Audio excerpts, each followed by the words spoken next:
Welcome to the Valuation Metric, a podcast about the risks, rewards, roadblocks, and revelations reshaping the way that we measure worth. I'm your host, Sara Gutterman, CEO of Green Builder Media, North America's leading media company focused on green building and sustainable living.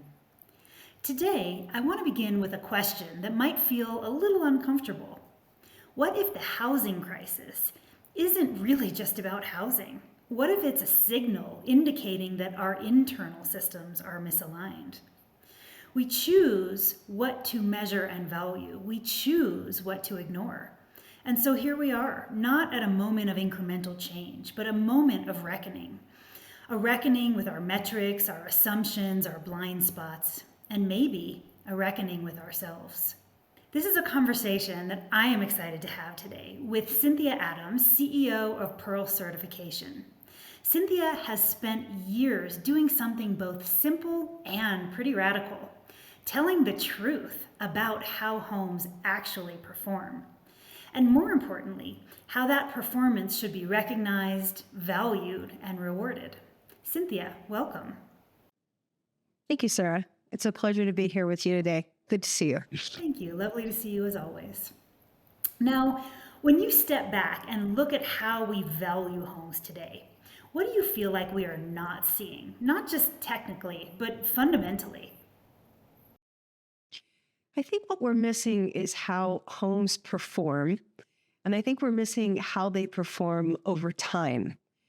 Today's valuation captures that purchase moment in the home sale transaction really well, but it largely ignores what happens after the transaction, the part where you live in the home, where you have to experience how comfortable or healthy it is, what it costs to operate, what it costs to maintain, and how it holds up as climate risks change. So there's this huge part of the homeowner experience that really never shows up in how we assess value. We're really good at pricing the transaction, but not so good at the lived experience which follows. Cynthia, do you think that valuation gap is just a data problem, or is it something deeper, a reflection of how we've been taught to define value in our culture? I think it's both a data problem and a definition problem. But I think the definition problem comes first. In real estate in particular, we've been taught to define value as what you can see, what you can compare easily. So that's square footage, number of bedrooms, finishes, location, things that we're all pretty familiar with. But these are proxies for value. I don't really think that they're value in and of itself. And if I had to define value more directly, I'd say value, again, to me, is really wrapped up in how that home actually performs for the person living in it. And that includes everything from, again, I mentioned comfort and health, but also resiliency and affordability. And the problem is that we haven't had a shared way to measure or communicate these things. So the market defaults to what's visible and to what's simple. I think that's where the gap comes from. It's not just missing data. It's that the industry has never had a common language for the things that determine how the home lives. So we didn't just miss the data. We kind of optimized around the wrong definition, if you will.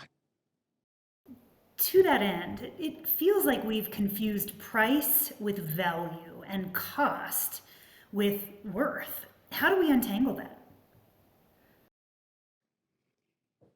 I think we have to start by widening the lens. Price is like, it's a moment in time. It's what you pay to acquire the home, whereas value is what the home delivers over years of actually living in it. And when you look at it that way, I think it's easier to separate cost and worth.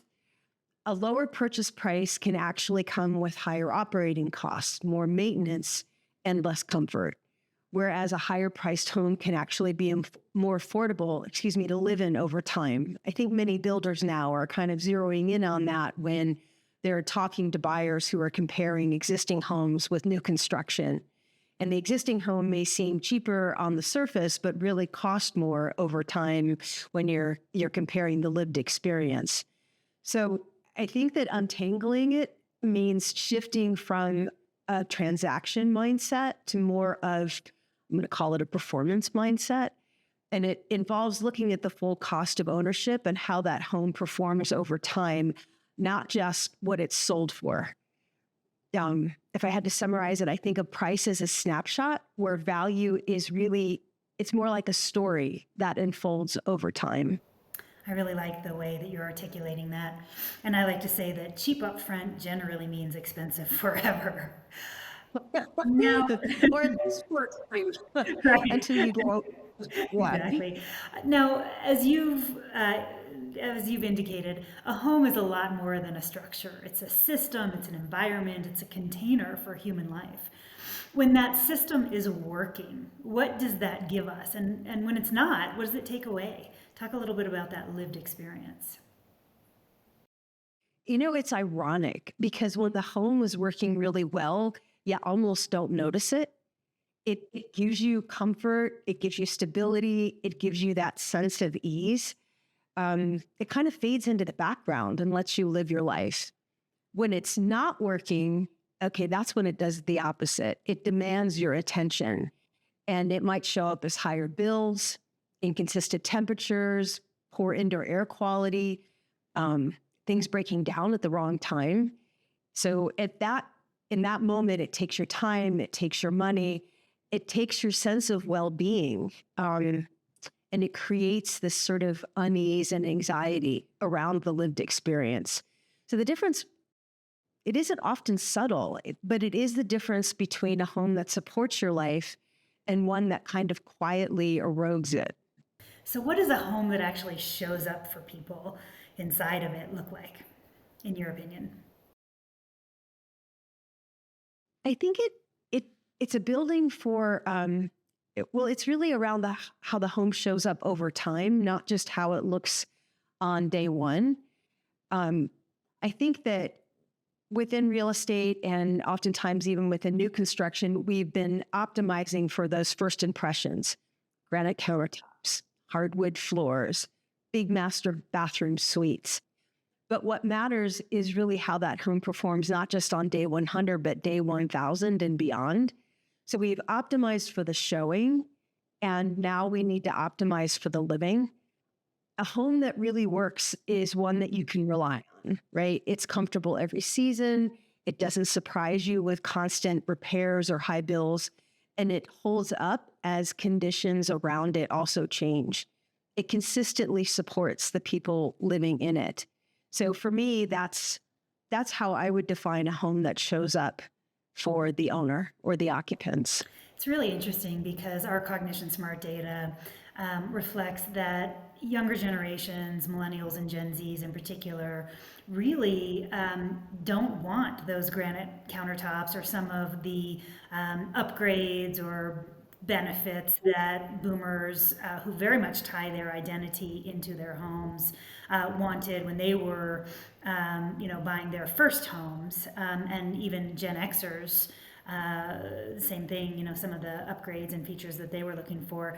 Millennials, again, our data shows that they would so much rather have a sustainable quartz countertop or some other kind of countertop, less square footage, but super efficient, heat pump, HVAC and water heating systems, and whole home indoor air quality systems, and water monitoring and leak detection systems, as opposed to some of those cosmetic upgrades that used to be in vogue. And it's so clear that that transition has happened already in terms of homebuyer demand. But I want to pivot and go a little bit deeper for a moment.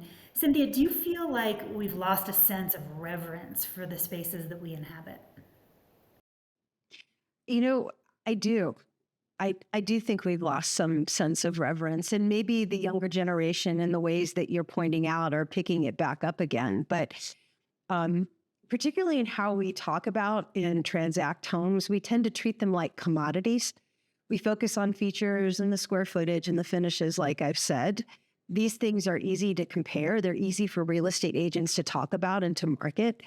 But a home, I think, is something much more fundamental than that. It's the shelter, it's the safety, it's the backdrop.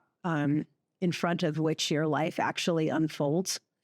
It's a place where people rest, where they recover, where they create meaningful moments with their families and with their loved ones. And I think reverence comes from recognizing that a home encompasses all of these things. So when we reduce a home to like this set of visible attributes, or again, the price per square foot, we kind of lose that other important connection.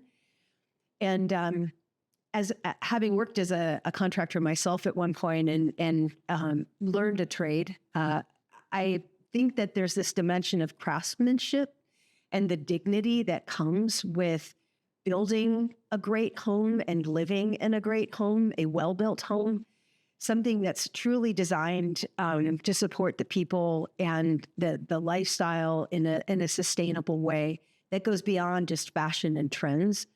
So the home isn't just something that you own, but at its very best, a home is something that takes care of you.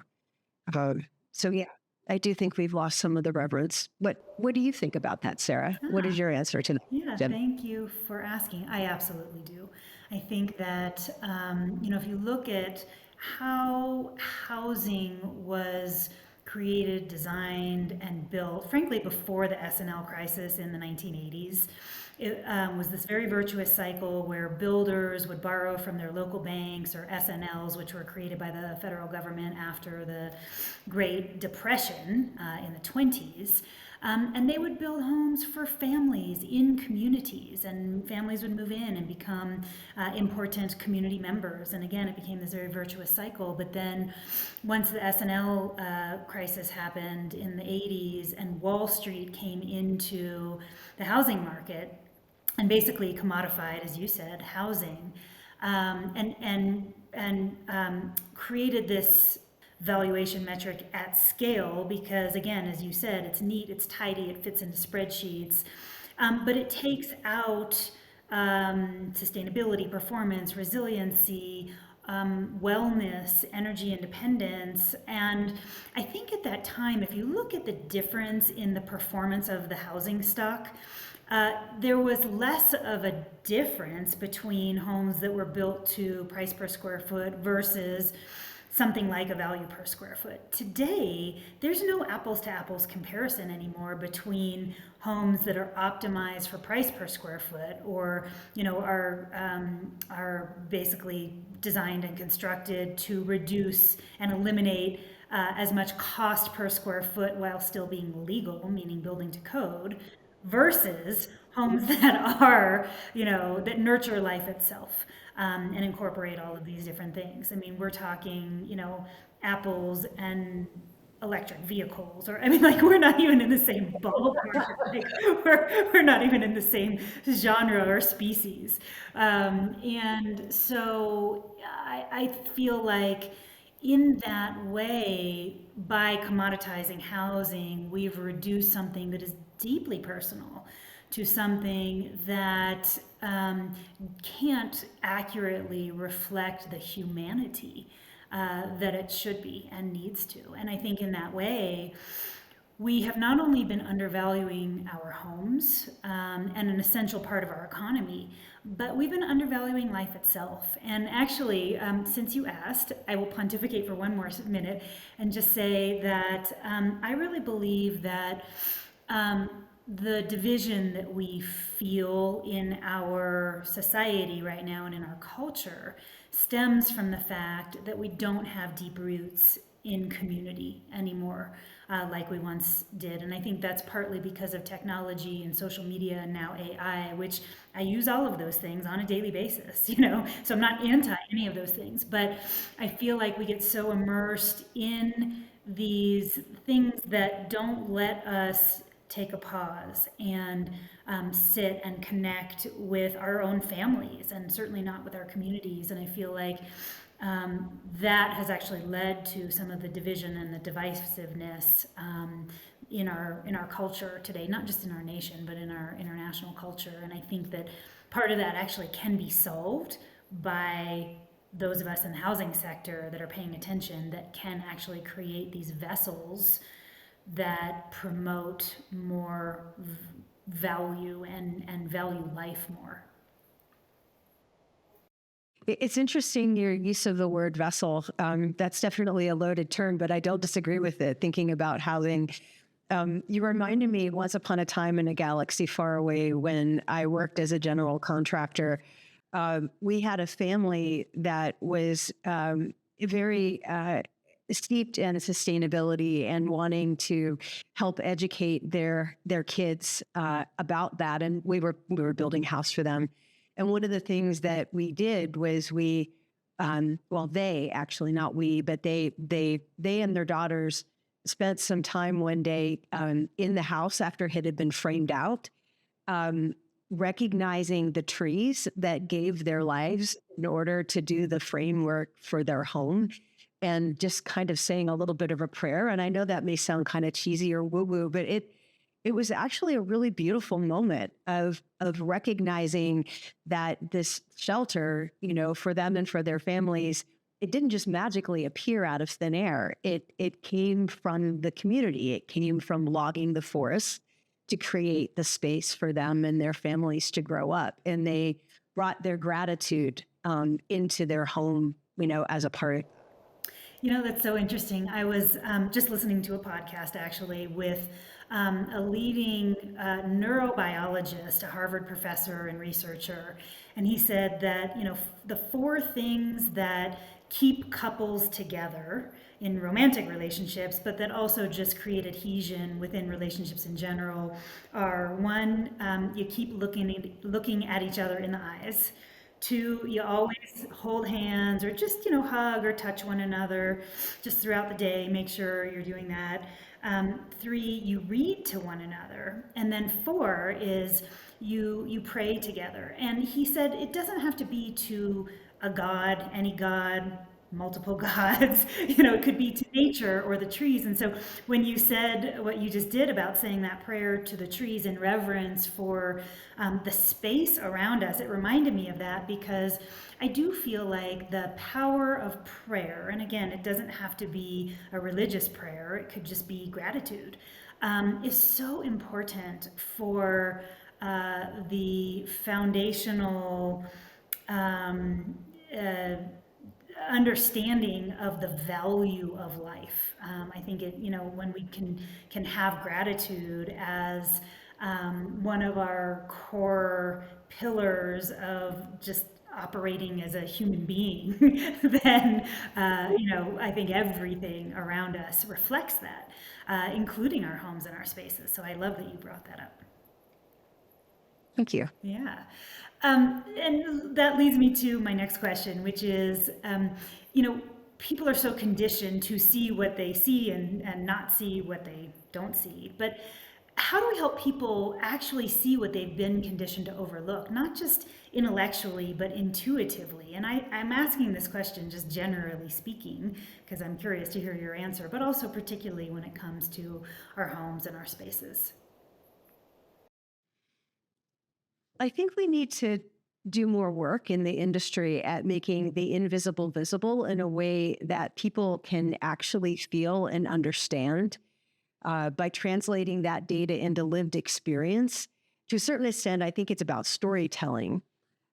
Most people don't struggle to understand facts. They struggle to connect those facts to their daily life in thinking about what that home will actually feel like. You can tell someone that a home, maybe an existing home they're looking at buying. Someone told me this, by the way, when I bought my house. My home inspector, you have an old furnace. It's 18 years old. It's 80% efficient. And oh, by the way, some of your ducts are 10 inches wide and some of them are 4 inches wide. That registers to me intellectually, but that's really different from the first morning that I woke up in the house smelling gas. That smell that was blowing at me from across the room in filthy registers, and knowing that one room of the house was like steaming hot and the other rooms of the house were freezing cold as I walked from one side of the house to the other because of my duct issue. And that's a situation where performance for me became really real. And I want to talk to people about it because it's not just facts and figures. It's a lived experience that either creates, again, a wonderful backdrop for you, your family, your friends, or one that is not so great. So I think the shift is from talking about features to also talking about how that home lives, or thinking about benefits in the case of homes that have had improvements or are built better to begin with. So, what does it feel like? Not just what it costs. How does it behave over time? And when people can see and feel, experience it, not just read the data, I think it becomes more intuitive. Yeah, I love that. Now, in the housing sector, we have built systems for appraisal and lending and underwriting that really reinforce this outdated definition of value. So, what breaks first, the data, the models, or the mindset? How do we push through and create a new model? I think data is easier to move first. The mindset is the hardest thing to change. We see more data becoming available around how homes perform. You mentioned AI. You can take a picture of things in a house and upload it to AI, and it can come back to you with all kinds of information. And models will follow as that data improves. But the mindset, that takes longer. That's shaped by habit. It's shaped by incentives. It's shaped by what the system has historically rewarded. So I think real change happens when there's like a consistent, I'm going to say a shared standard that people can trust. And that's what then allows the appraisers and the lenders and the homeowners to start seeing value through a different lens, not as like this one-off insight, but as something that is reliable and repeatable. Standards are what turn data into trust. And trust is ultimately, I think, what helps to shift behavior. Which stakeholders, in your opinion, are the linchpin for that transformation? I think that, man, the real estate agents have a lot to do with They it do. because They're the they're translators. like, Yeah. yeah, they're the translator. They're that middle layer between consumers and builders, or buyers and sellers. They are the purveyors of data that makes its way into the MLS, or more often not, when it comes to homes performance features. So I don't think that you're going to see a big market transformation shift without bringing the real estate community along for the ride. And if we get this right, if we are able to shift, say, from price per square foot to value per square foot, what changes? What does that look like, in your opinion?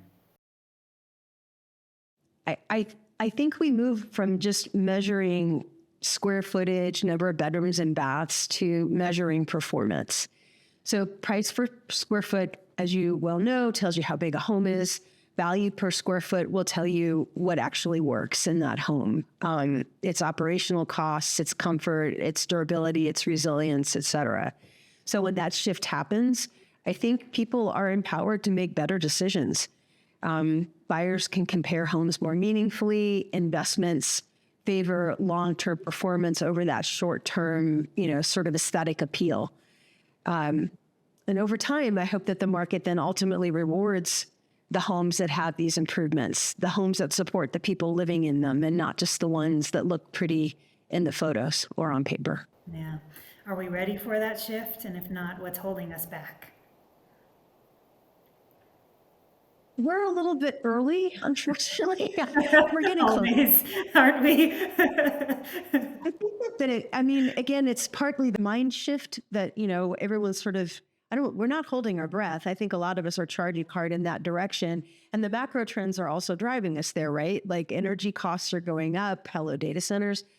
Climate risk is becoming more visible. Hello, insurability. People are starting to feel it now. But what's holding us back is that combination of inertia and infrastructure. The industry was built around a certain way of valuing homes, and it takes time to shift that. And until there are clear, trusted standards that everyone can use, I think adoption is likely to stay a little bit uneven. But change also happens when the cost of ignoring something becomes too high, and we're definitely moving in that direction. Now, speaking of clear, trusted standards, data, I want to make sure that I ask you about the Pearl registry. So, can you tell us a little bit about the work that you're doing with Pearl and talk about your registry? Yeah, thank you. I'd be happy to. Pearl started out as a certification service for high performance homes, and we demonstrated through that high performing homes are in fact worth more. We've done independent appraisal studies that documented on average a 5% premium for homes that had high performing features, and all of that was great. But it turns out that our focus just on high performance home ended up segmenting the market rather than bringing all of the market along for the ride. So we've evolved into a rating system for homes, and the rating that we look at homes is through performance. So we have a Pro score, where SCORES is an acronym that stands for safety, comfort, operations, resilience, and energy. And we've scored and done an hourly energy model on 97 million single family homes.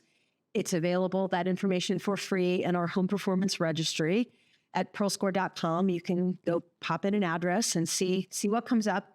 And then for for sale homes now, we are releasing into market. We've released into market actually as of a week or two ago, a Pearl Score report, which at the moment is available for free for sale homes. And it's meant to provide buyers with this visibility and this insight into a home's performance based upon what we know about that home in the public record. So we don't have a magic wand or see-through glasses to see everything that's in the home. If it's in the public record, we can pull on that. And we can pull on what code said about the home at the time at which it was built. But the goal here is really to educate buyers and provide them and their agents with the language and the standard that's been missing so that we have a new way to think about homes in terms of value per square foot, not just price per square foot. I love that. Now, you said something that I want to ask you about. You said that in the beginning, when you had the certification, you did research, and the research came back to say that high performance homes sold faster and for a better value or higher prices, more money. Did you pull that data from MLSs, or how did you access that data? We commissioned an independent appraiser study. We did a couple of them, and those were peer reviewed using a statistically significant samples in both cases of the study. One was published in 2017, and the second one was published, I want to say, in 2022. And those studies used a paired sales analysis. So they looked at homes that had the same square footage, the same number of bedrooms, that sold in the same area. They sold within the same 6 to 9 month time frame. So really an apples to apples comparison. And what they found was that homes that had the certification and where the agent used the certification as a part of the marketing in that home saw on average a 5% price premium. What's really interesting is that homes that had the certification, so they had the high performance features, but the agent didn't talk about those features in their marketing of that home, they didn't see a premium. Interesting. So it's not that the features exist, it's that you have to call attention to them. You have to make that value visible as well. Well, that's really interesting. I'm really happy to hear that you got the results that you did, because we see on a national level, but particularly in certain markets, that there's somewhere between that, say, 3 to 5%, all the way up to even 12% increase in the resale value for high performance homes that include resiliency and wellness and energy independence features. But I so agree with you that unless those benefits are communicated, or unless they're translated into the MLS and they make it into the appraisal forms, it's really hard to actualize that the value there in the second, third, fourth, fifth transaction, not even just the first transaction. So I want to ask you 2 questions that I ask all of my guests. First is, what does value per square foot mean to you? I'm going back to that same statement that I've made, and that for me, value per square foot is accountable to the home's performance, not just how it looks. So it's how that home delivers on comfort, on health, on resilience, on efficiency. Not all square footage is equal. And then the value per square foot for me makes these sorts of features, or benefits, I should say, visible. I love that. Not all square footage is equal. All right, and my second question is, if listeners could carry one idea forward from this conversation, one truth that might change the way that they see the world and value the things around them, what would it be? Dear God, please remember, you are not just buying a home, you are buying how that home will live. You are buying what it feels like to wake up there every morning. You are buying how comfortable it is throughout the day. You are buying what it costs to operate and how well that home holds up over time. These are the things that shape our daily experiences far more than the finishes or the floor plan. So once you start seeing homes that way, I think it changes what you pay attention to and ultimately what you decide that home is worth to you. I love that. Well, Cynthia, thank you so much for being here with me today. This conversation has really reminded us that our homes shape us. They shape how we feel, how we breathe, how we sleep, how we connect, and yet we've been valuing them as if none of that matters. But it does matter. And value isn't just about what something costs, it's about what it sustains and protects and makes possible. So again, thank you so much for being here today on the Valuation Metric. I'm Sara Gutterman, reminding you to always measure what matters, because when we do, we can create a better future. Thank you, Cynthia. Before you click away, make sure you're subscribed to the podcast wherever you listen. And don't miss the daily coverage on sustainability, housing, and what's next for home building at greenbuildermedia.com. Stay informed, stay ahead.